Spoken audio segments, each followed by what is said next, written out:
let's talk for a minute about something Carla knows all too well, the bereft caregiver. And what are some of the things that you've gone through? You've lost both your parents. You lost your mom at first in 2012. Yes. And your dad in 2014. Yes.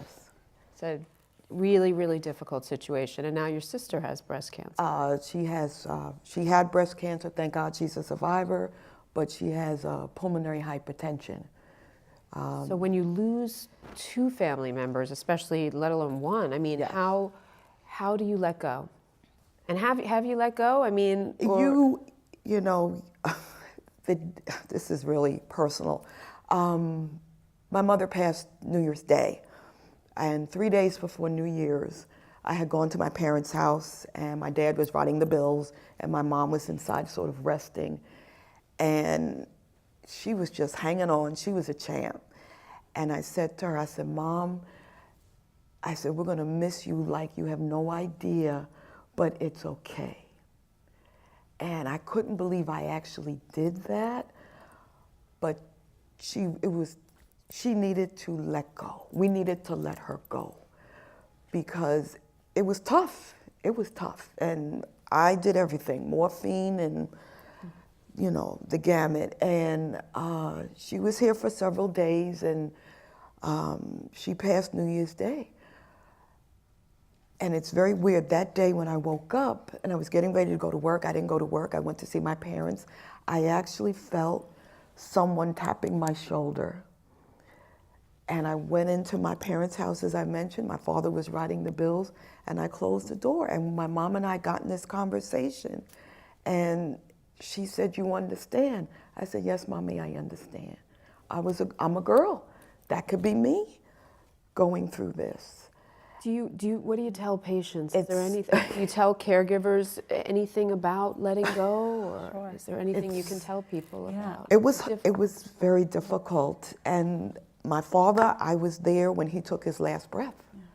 I can't imagine. And I was just, it was devastating. I was devastated, but that's why I immediately got a therapist, because I wanted to feel better. And as Stacey mentioned, my parents were not cancer.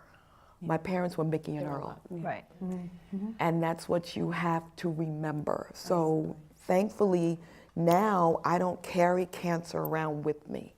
I carry my parents with me. Yeah. But it took a long time to get to that. I can tell you, I could not come in this area without breaking down. Sure, sure.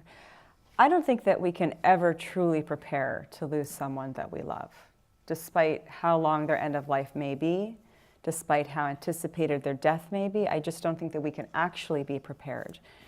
I do think that we do ourselves a disservice by not talking about death and dying. Mm-hmm. The fact that you communicated with your mom that it was okay for her and that you would be okay, that was such a gift for both of you. Mm-hmm. I think that the best thing that we can do is just speak more openly with our loved ones about death and dying. Again, these are difficult conversations to have. It takes so much courage. But what ends up happening is then there's such an opportunity for increased connectedness, and then for you to know that you did everything you could, and for years later to be able to say, I did it with pride, and I'm now carrying her legacy, and my mom's with me. Right. And I bet that had you not had those conversations, you might not be sitting here right now sharing with us with such confidence and grace and poise about this experience. Can I just add to that in terms of, you just said it, and it's about creating a legacy. So it's not about creating the legacy right near the end of someone's life, but just continuing to create the legacy as they go through this journey, and you're going along parallel with them through that journey. And having that time to spend with them to create that, you know, if someone dies a very sudden way, you don't get to say goodbye.